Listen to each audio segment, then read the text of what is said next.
I'm Dan Johnson talking with Chip Allen of SWT Aviation. You've been doing this a while, Chip. Give me a little bit of the history of your company. I have been doing this a while, Dan. 12 years ago, I went to Oshkosh to buy, believe it or not, one of our competitors' airplanes.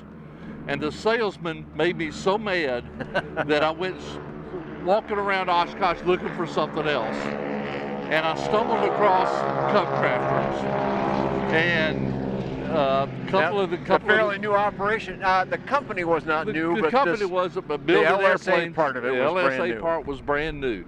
And a couple of the guys took me up to the grass strip and put me in a Sport Cub at the time, because that was the only LSA we built. And I fell in love with the airplane. I fell in love with the company. So when I came back from Oshkosh, I owned an airplane and I had the dealership for the Southeast. Had a pretty productive Oshkosh, That was a pretty productive Oshkosh. Fairly expensive one, too. It was a very expensive one. So you said an interesting thing. We're standing in front of one that I'll say has the appropriate colors. Yes. Because I'm looking over your shoulder at one that's just as pretty, but it's red with a lightning bolt on it. It's almost and as pretty. That's just wrong. That is just wrong. I learned to fly in 1967 in a yellow Piper J3 Cub. Ah, you did. So you got a real partial to this. Cubs are supposed to be yellow. And I've owned, I think this is my 12th one, and they've all been yellow. And these are all demos, so you've been in business that long, you're getting a new demo every year, That's huh? exactly right. A lot of people are probably envious of that, but that's the nature of being in the probably business. So. It costs a lot of money on the front end, but it's been a lot of fun, and we have a good time with it. So tell me what SWT does for Carbon Cub and how you operate your business briefly.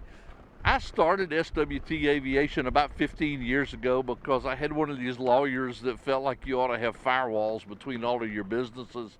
And I own another company called Southern Water Technologies. So that's where SWT Aviation came from. And at the time I owned a Beach Baron.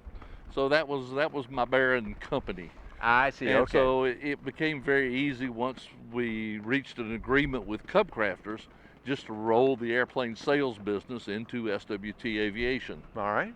So that's been working for you. So, and where do you represent the company then? We have all of the Southeast. We have everything from Virginia, West Virginia, and Kentucky, Tennessee, and Mississippi, and south and east of those states. Okay, so if somebody's interested in Cubcrafters in the Southeast U.S., that's us. You're the man. Absolutely. You and your team, that is. You got it. Okay, great. Well, now let's shift gears a little bit and talk about the aircraft itself. Now, we've looked at Cubcrafters in the past, even did a pilot report on it at another air show at another time, but this company, in my experience, and you know much better, of course, why I'm asking you, seems never to stop with the changes and upgrades and improvements and new this and new that. And this one here says FX3 on it. So tell me, what's going on? It's almost to the point that even as the dealer and being immersed in this all of the time, sometimes I have trouble keeping up with what's going on. Good, it's not just me then, good. Jim Richmond, the owner of Cubcrafters, he's the definition of an innovator.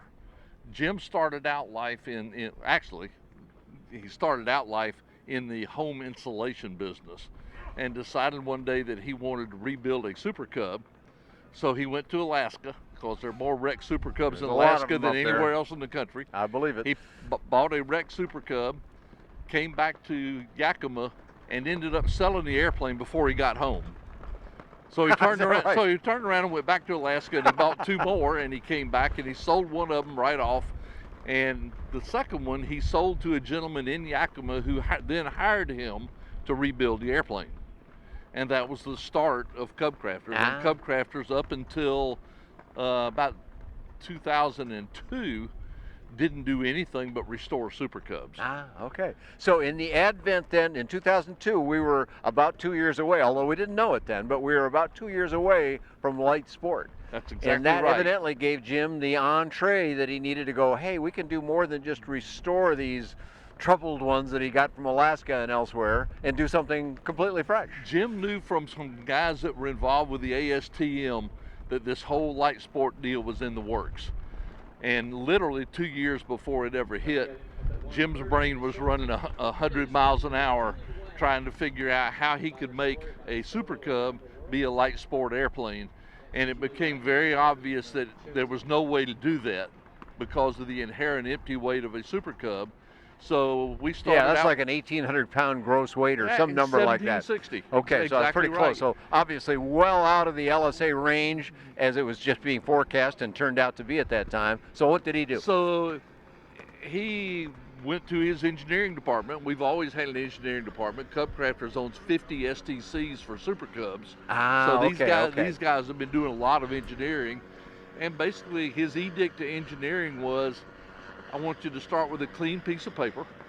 I want to be very similar dimensionally to a Super Cub. Jim is a big guy. He's like me. He's about 6'4" and 220 pounds. And he said, when the airplane comes off the assembly line, I better be able to get in and out of it easily and be comfortable flying it. And it's got to, at the time, it had to weigh less than 890 pounds. Right. And engineering, of course, their eyes got about this big, and they didn't really know what to think about it. But the outcome of all of that was the airplane we called the Sport Cub. The Sport Cub, from the firewall back, is very similar to the airplane you see here. Okay. Yeah, But this one right here, just so people know, is the Carbon Cub, and then there's some more letters. Yep. You'll get to that later. We'll get but to those. The Carbon Cub is just a little more than the Super Cub. Yeah, that is true. A little more airplane, I mean. That's true. The original Sport Cub had a Continental O200 engine in it. Okay. A lot of the early light sport guys were using that O200. Very popular It's in a those days, bulletproof. It's a Cessna 150 engine. Right. They've been around forever. We weren't overly concerned about guys being able to take care of their airplanes. So we sold 90 Sport Cubs. Everybody that bought a Sport Cub wanted it to go farther, faster, get off the ground quicker. So once again, Jim's brain starts running and starts trying to figure out how to put a bigger engine in this airplane and maintain its light sport status. Which was, especially at that time, it was quite a challenge. It was a huge challenge. And the only way to do it was to design a new engine from the ground up. So he went to ECI. ECI for many years built parts for Lycoming engines. So they're really good engine guys, but they didn't build engines. All they did was build parts. So a marriage was formed between ECI and a company in Kamloops, British Columbia called Aerosport Power. And we had ECI build all of the parts. Aerosport Power assembled the engines and tested them, shipped them to Cubcrafters, and we put them in the airplanes. And that was sort of the birth of this. Now it's become much more common that people are using higher powered engines, but that was really, Jim was the leader in doing that. I think no doubt about it. He was on the cutting edge, there's no question. Let's talk about weight just a little bit, because one of Jim's favorite sayings is, we don't do business with any vendor that doesn't know what a gram is. And literally in the light sport world, this is all about weight. This is about ounces. Well, it is in all airplanes, but it's especially important down here in our world. In this world.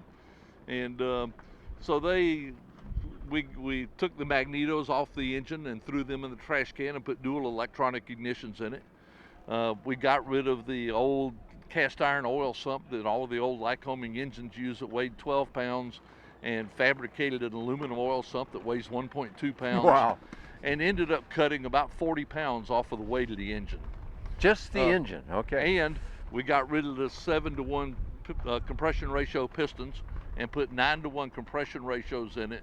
And when we put the engine on a dyno, it was 182 horsepower. Wow. So now we're looking at a light sport airplane with a 180 horsepower engine in it. But there's a problem. There's always a problem. There's always a problem. And the problem is, at the time, the ASTM used this formula to determine what the maximum empty weight of your airplane ought to be. Part of that formula was the maximum continuous horsepower of the engine. This engine that Cubcrafters, in conjunction with ECI and Aerosport Power, developed, since they are the manufacturer, they could set the maximum continuous horsepower anywhere they wanted to.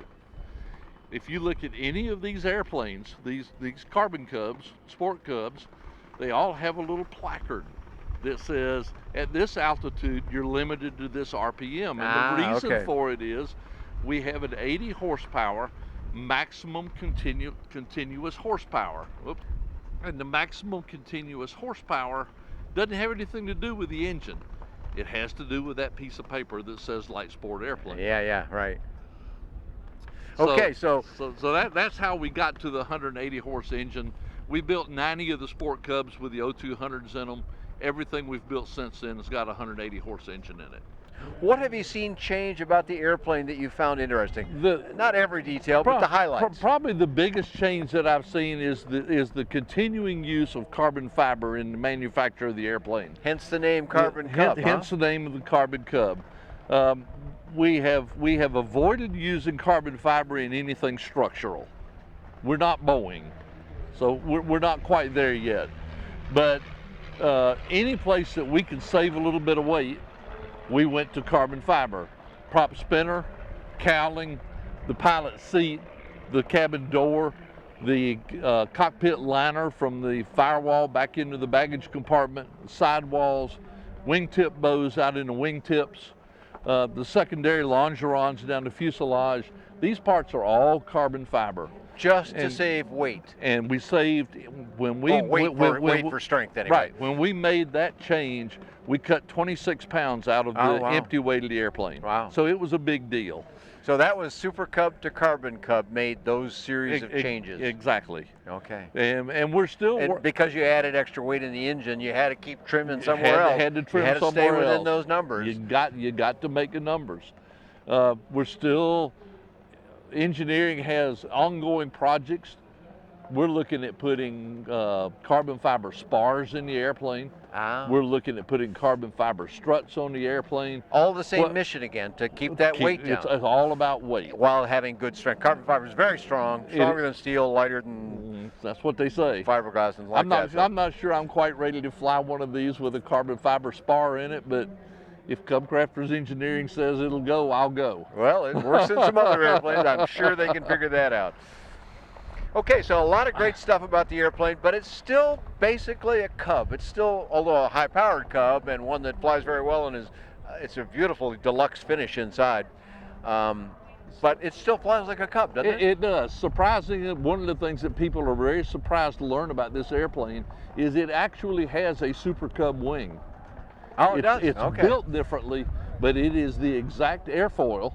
It's a USA 35B, which is the old Super Cub airfoil. Okay. It worked well then, it works well now. The only two changes we've made to it is the airplane's got flaps, very effective flaps. The earlier ones didn't. The one you first flew in did not have flaps. It did not. Of course, it didn't go much faster than about 60 or 70, so it hardly needed them. 75 miles an hour.